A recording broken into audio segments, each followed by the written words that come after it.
नमस्कार, मैं doctor Poonam Jaiswal. Palaeobotany में आज का टॉपिक है लेपिडोडेंड्रॉन। आज इसके सामान्य कैरेक्टर्स क्या होते हैं उनके बारे में विस्तार से देखेंगे। सबसे पहले एक परिचय। एक ग्रुप ऑफ आर्बोर्स एंड लाइकोपॉड्स। लाइकोपॉड्स कहने का मतलब है फर्न। ट्री फर्न की तरह एक बहुत बड़े विशालकाय वृक्ष हुआ करते थे जो कि मिडिल डिवोनियन पीरियड में ये इवॉल्व हुए, सामने आए सबसे पहले। उसके बाद कार्बोनिफेरस पीरियड में ये बहुत ही विशालकाय जंगल बनाने लगे, जायंट ट्री बने। कार्बोनिफेरस पीरियड में सबसे ज्यादा ये रहे पृथ्वी पर, और आकार इनका बहुत ही विशाल हुआ करता था, जैसे कि 30 मीटर इनकी हाइट हुआ करती थी एंड 2 मीटर के लगभग इनका डायमीटर था नियर द बेस, नीचे की तरफ। तो इस तरह से कार्बोनिफेरस पीरियड में जो बहुत बड़े ट्रीज हुआ करते थे, टेरिडोफाइट्स हैं ये, ट्री फर्न्स हैं बहुत विशाल का है, और ये मिडिल डिवोनियन पीरियड में इवॉल्व हुए और कार्बोनिफेरस पीरियड में ये बहुत ही फ्लरिश हुए, बहुत ही ज्यादा विस्तृत हुए। ये इसकी संरचना आप देख सकते हैं यहाँ पर इस चित्र में। ये है इसका स्टेम। एक्चुअली ये जो एक अलग अलग पार्ट जो है, स्ट्रॉबिलास, लीफ एंड स्टेम और जड़ों की तरह संरचना अलग अलग जगह फॉसिल्स के फॉर्म में मिली। फिर बाद में ये एक तरह से रिकंस्ट्रक्टेड प्लांट है। उनको सबको असेंबल करके यहाँ आप देख सकते हैं, यहाँ मार्क बनाया हुआ है। ये एक डिवीजन मार्क है। इतना हिस्सा जिसको रूट के फॉर्म में मिला, इसको स्टेगमेरियन सिस्टम कहते हैं। जो हिस्सा स्टेम के फॉर्म में मिला उसको लेपिडोडेंड्रॉन कहते हैं। जो हिस्सा स्ट्रॉबिलस के फॉर्म में मिला, जो हिस्सा लीफ के फॉर्म में मिला, उसके कुछ अलग नाम दिए गए। जो स्ट्रॉबिलस फॉर्म में मिला, यहाँ पर देख सकते हैं ये स्ट्रॉबिलस के फॉर्म में जो लगे हुए हैं, इनको अलग नाम से दिया गया। और बाद में इन सबको मिलाकर एक नया रिकंस्ट्रक्टेड स्ट्रक्चर है ये, इसको बनाया गया। तो पता चला इस तरह के विशालकाय वृक्ष कार्बोनिफेरस में पीरियड में पाए जाते थे। इसका क्लासिफिकेशन क्या है? Kingdom is plantae, division pteridophyta में आते हैं, subdivision lycopsida, order lepidodendrales, family lepidodendraceae and genus is लेपिडोडेंड्रॉन।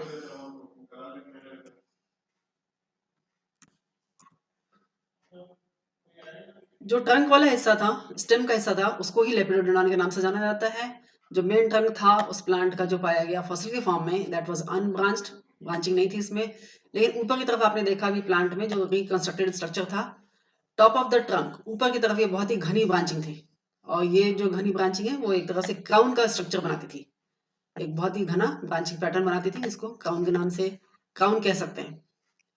ये जो ब्रांचेस थे उसमें रिपीटेड डाइकोटमीज, मतलब डाइकोटमस ब्रांचिंग है सभी जगह में, सभी ब्रांचेस में। और जैसे जैसे डाइकोटमी ऊपर की तरफ हम जाते हैं, उसकी जो साइज है ब्रांचेस की वो रिड्यूस होती जाती है, छोटी होती जाती है। जो मेन ट्रंक था, मेन स्टेम था, उसमें characteristic pattern of leaf scar पाए जाते हैं। उसके सरफेस पे बहुत सारे लीफ स्कार पाए जाते हैं, जहाँ परसिस्टेंट लीफ कभी हुआ करती थी, वो जो झड़ जाने के बाद उसके जो दाग होते हैं, स्कार्स होते हैं, धब्बे होते हैं, वो दिखाई पाए जाते हैं वहां पे। And leaf cushion, leaf cushion वह स्थान है जहां से लीफ लगी होती है। एंड ये जो पैटर्न है इनका, leaf scars and leaf cushion का, ये बहुत ही डिस्टिंग्विश फीचर होता है। अलग अलग जो जनरा है लेपिडोडेंड्रॉन को, उसको आइडेंटिफाई करने में मदद करता है। तो ये देख सकते हैं, ये स्टेम का सरफेस है। इस पे इस तरह से बहुत सारे इस शेप के लीफ कुशन पाए गए हैं। एक ये सिंगल लीफ कुशन है, उसमें इट इज लिग्यूल, चूंकि प्लांट लिग्यूलेट था इसलिए लिग्यूल प्रेजेंट हुआ करता था वहां पर, उसके स्कार। वो बंडल था उसके स्कार। ये लीफ स्कार जहाँ लीफ प्रेजेंट थी। एंड दिस इज पेरिक्नोज, इसको हम आगे देखेंगे अभी। जो कुशन थे, दैट वाज वर्टिकली इलोंगेटेड, थोड़े लंबे थे, इलोंगेटेड थे।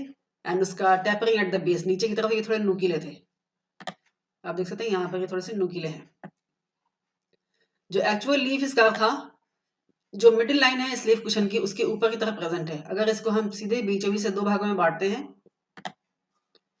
यहाँ से, तो जो लीफ स्कार मिलता है यहाँ पे, ये मिडिल लाइन से थोड़ा सा ऊपर पाया जाता है।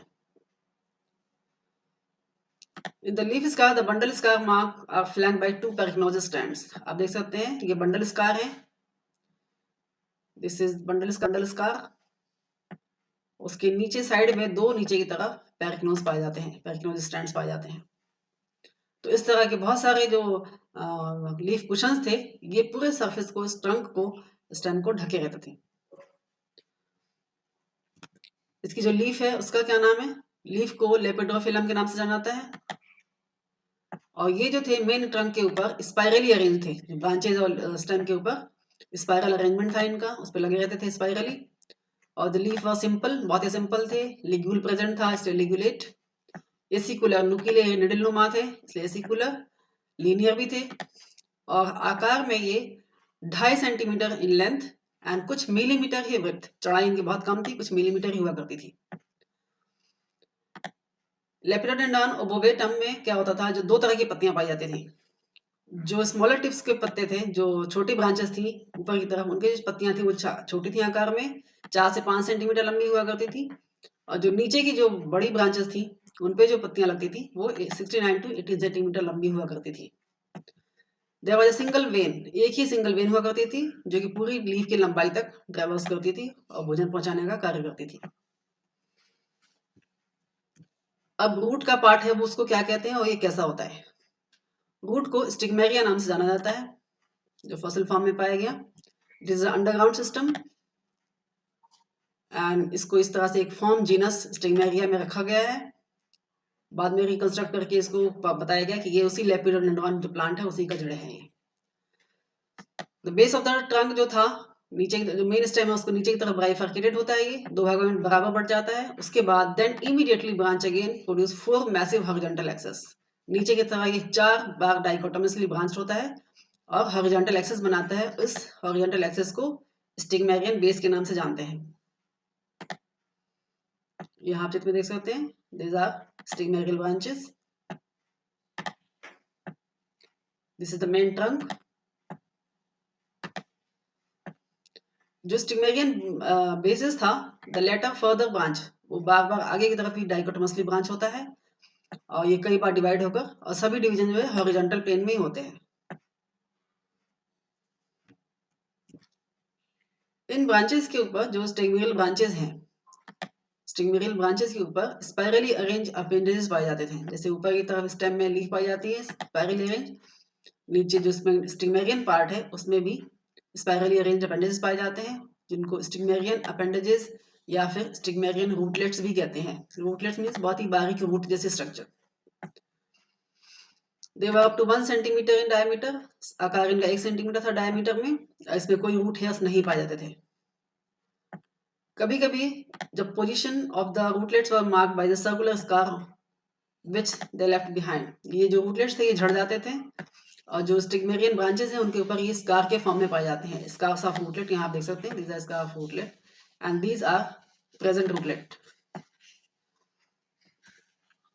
अब इसकी आंतरिक संरचना कैसी थी। ट्रांसफर सेक्शन काटा गया मेन ट्रंक का, तो बताया गया the mature trunk was covered with massive periderm, बहुत ही मोटा एक पेरिडर्म हुआ करता था इसके कवर करता हुआ। यहाँ देखो दिस इज पेरिडर्म, ये काफी मैसिव है, मोटा है। And near the base of the trunk protostele was present, जो इसका वास्कुलर सिस्टम है दैट वाज फोटोस्टीली। फोटोस्टीली में एक सिंगल स्टैंड होता है जाइलम का, उसके सराउंडिंग फ्लोएम प्रेजेंट होता है। इसमें जो प्राइमरी जाइलम था बहुत ही कम था, very tiny xylem strand present है। And well developed secondary xylem, secondary xylem ज्यादा घना पाया जाता है इसमें। जैसे हम ऊपर की तरफ जाते हैं, ये हिस्सा नीचे की तरफ था, बेस ऑफ द ट्रंक, यहाँ देख सकते हैं near the base of the trunk. फिर जैसे हम ऊपर की तरफ जाते हैं, the primary xylem strand was medullated, primary xylem strand और घना हो जाता है एंड बिकम प्रोग्रेसिवली लार्जर, जैसे जैसे ऊपर जाते हैं वो स्टैंड और मोटा होता जाता है। This is the outer cortex, periderm के नीचे चित्र में देख सकते हैं आप, दिस इज मिडिल कॉर्टेक्स। उसके बाद यहाँ से यहाँ तक का जो जोन है नीचे की तरफ, secondary zone. Leaf trace, leaf trace में आपको वेस्कुलर बंडल की जगह खाली दिखाई देगी। बाहर की तरफ फ्लोएम, अंदर inner cortex, secondary xylem, metaxylem and centre में प्रोटोजाइलम, एक सिंगल स्टैंड। ये इसी का डायग्रामेटिक है, पिछले चित्र में आपने उसका एक पार्ट देखा था सिर्फ। And this is diagrammatic complete stem का TS, periderm, phellogen, outer cortex, leaf trace, this is middle cortex, this inner cortex, उसके बाद फ्लोएम, उसके अंदर सेकेंडरी जाइलम, सेंटर में प्राइमरी जाइलम। कभी कभी मिक्स्ड पृथ्वी पाए जाते हैं। The secondary xylem was poorly developed, secondary xylem ज्यादा डेवलप नहीं होता upper part of the trunk में, नीचे की तरफ तो मिलता है सेकेंडरी जाइलम, ऊपर की तरफ नहीं मिलता। The steely of the branches had smaller primary cylinder, जो ब्रांचेस है उसमें बहुत ही छोटा प्राइमरी सिलेंडर मिलता है, जिसमें कि सेकेंडरी जाइलम बहुत ही पोली डेवलप्ड होता है और पित्त बिल्कुल भी नहीं होता। नीचे के मेन ट्रंक में पित्त पाया जाता है कभी कभी। अब इसका रिप्रोडक्टिव स्ट्रक्चर कैसे होता है लेपिडोडेंड्रॉन का?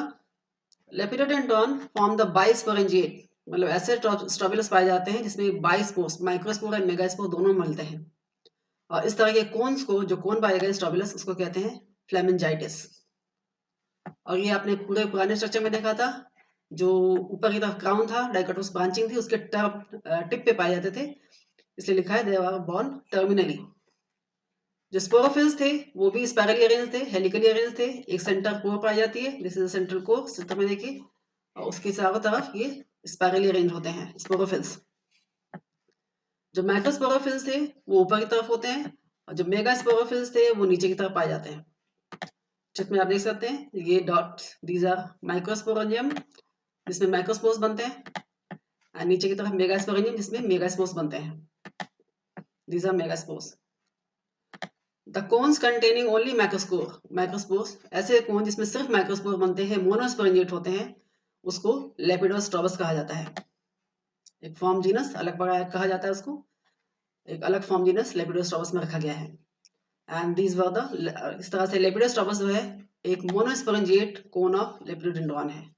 लेपिडोडेंड्रॉन का एक मोनोस्पोरेंजिएट कोन है। अब देखते हैं लेपिडोकार्पन क्या होता है। जो मेगास्पोरेंजियम है वो मेगास्पोर बनाती है, जिसको फीमेल गैमेटोफाइट भी कहते हैं, और उसको नाम दिया गया लेपिडोकार्पन। और ये जिम्नोस्पर्म के जैसे मेगास्पोरफिल होते हैं, लाइक द स्पर्मोफाइट्स, जैसे कि जिम्नोस्पर्म के। जो लेपिडोकार्पन है ये मेगास्पोरेंजियम के अंदर होती है, कवर्ड होती है मेगास्पोरेंजियम के अंदर, और उसके साइड्स जो है जिससे ये लगी होती है, दिस इज पेडिसल, चित्र में देख सकते हैं आप।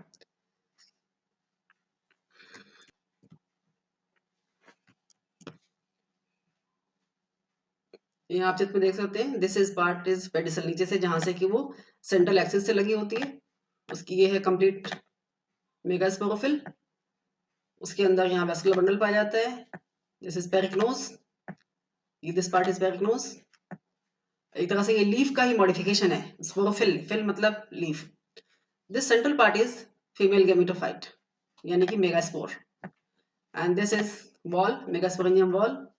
ऊपर की तरफ लगी हुई आपकी गोनिया।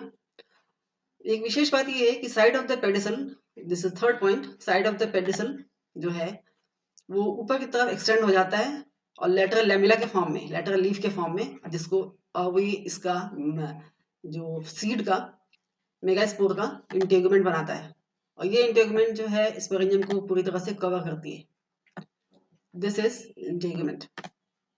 और ऊपर की तरफ micropyle, this is the micropyle. तो ये स्ट्रक्चर थी पूरी लेपिडोडॉन का, रिकंस्ट्रक्टेड लेपिडोडेंड्रॉन का पूरी ट्री का स्ट्रक्चर था। धन्यवाद, आशा करती हूँ टॉपिक समझ में आ गया होगा। आगे हम पैलियोबॉटनी के नेक्स्ट सीरीज में कैलामाइटिस के बारे में पढ़ेंगे। धन्यवाद।